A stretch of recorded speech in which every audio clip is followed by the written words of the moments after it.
what we are doing right now is looking at all of the different tools.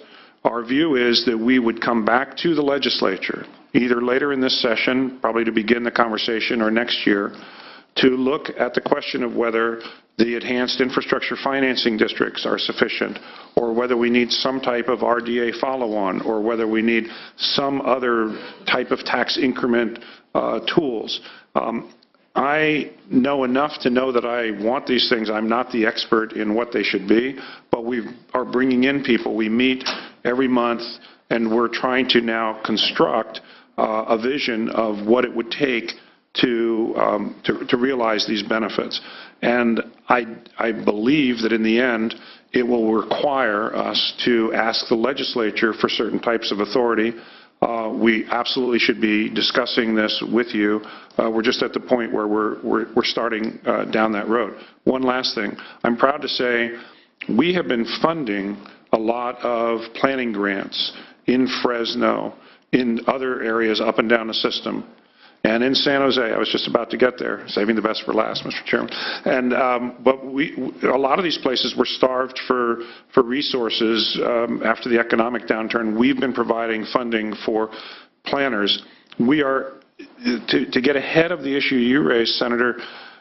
We're working with people in Fresno. I've been in meetings as recently as 2 weeks ago in San Jose around the Diridon Station, which is going to be an amazing development there, so that we can get in now and start talking about what kind of developments need to be there and what do we need to do so that the cities, the regions, and the authority can all benefit from this. And you know, Mr. Chairman, you also asked about affordable housing. I mean, we're looking at a mixed use. I know that to my right, Senator Atkins has been a longtime leading advocate of more affordable housing in California.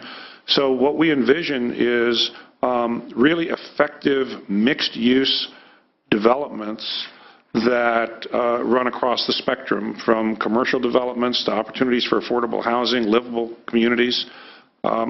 And I don't mean to go on and on with this, but one of the most intriguing things I ever heard was, I grew up in the Washington, D.C. area, saw the development of Metro. The buildup around the Metro stations in Washington has been so enormous.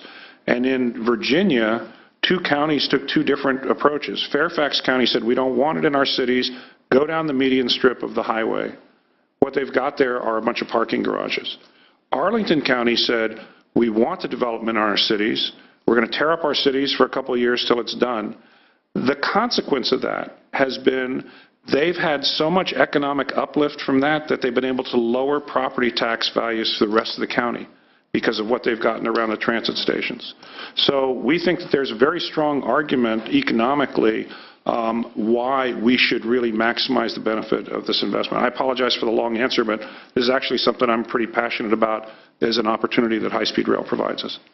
Well, I think a lot of us are. I know just about all the legislators that I've talked about this subject are very supportive, and perhaps this committee, if we would like to talk about the transit land use interface and financing options, we can put that in a separate, we should have a separate hearing on it. I don't know if other senators agree with that, but that would be something I would propose, not just on the high-speed rail, but on any transit project that we can encourage this interface so we can maximize our economic investment. But also, it relates to ridership too. I mean, we're talking like if we can have good land use around transit stations, we can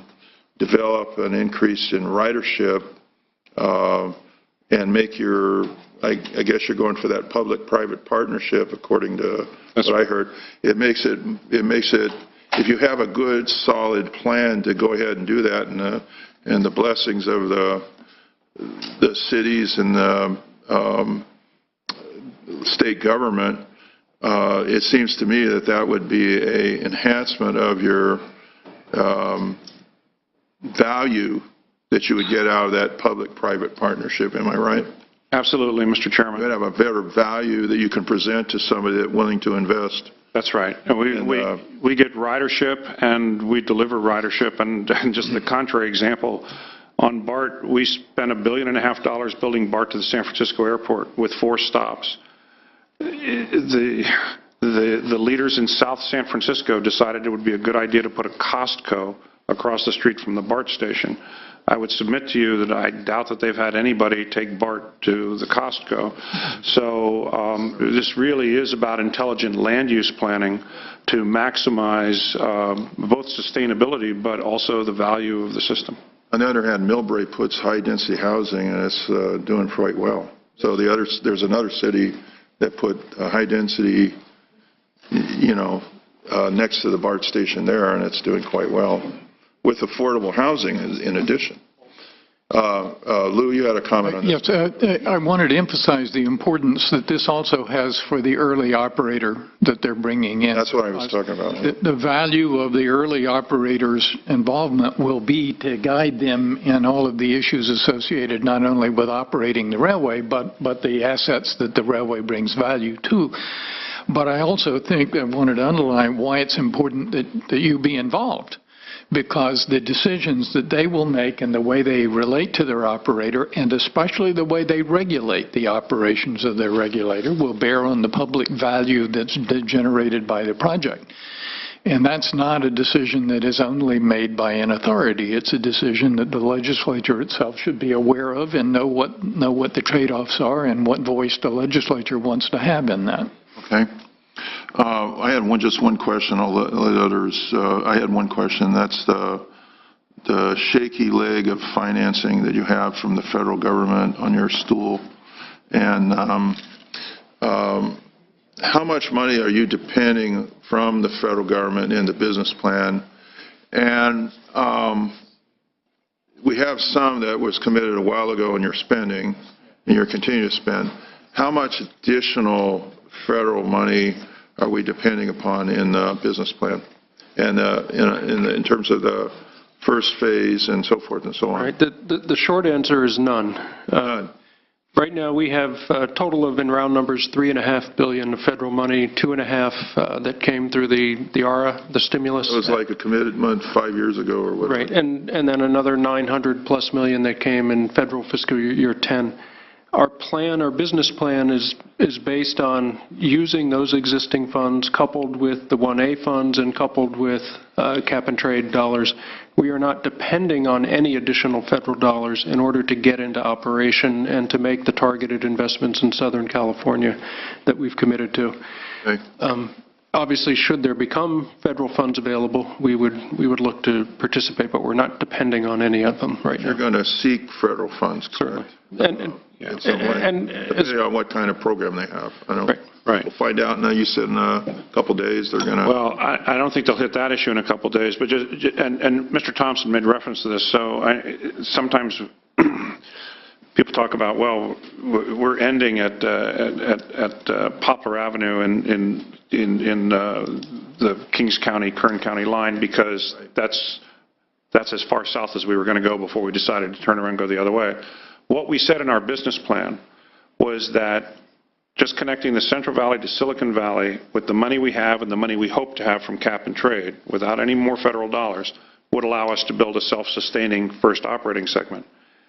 If we had an additional $2.9 billion to connect into Bakersfield and to enhance the connection from San Jose to San Francisco, that would generate $4.7 billion of additional ridership revenue translated into additional private sector investment. So what we said was, while we're not planning to have additional federal dollars, we could make a very good business case to the federal government. Now, actually, the new president is talking about fast trains and talking about trillion-dollar infrastructure programs. We've started to have the first conversations back there. We're not shovel-ready, we're shoveling, and we have the possibility of extending our project, and we are a public-private partnership, so we're checking all the boxes that the new administration says they're interested in. I can't predict what that will mean, but, stranger things have happened.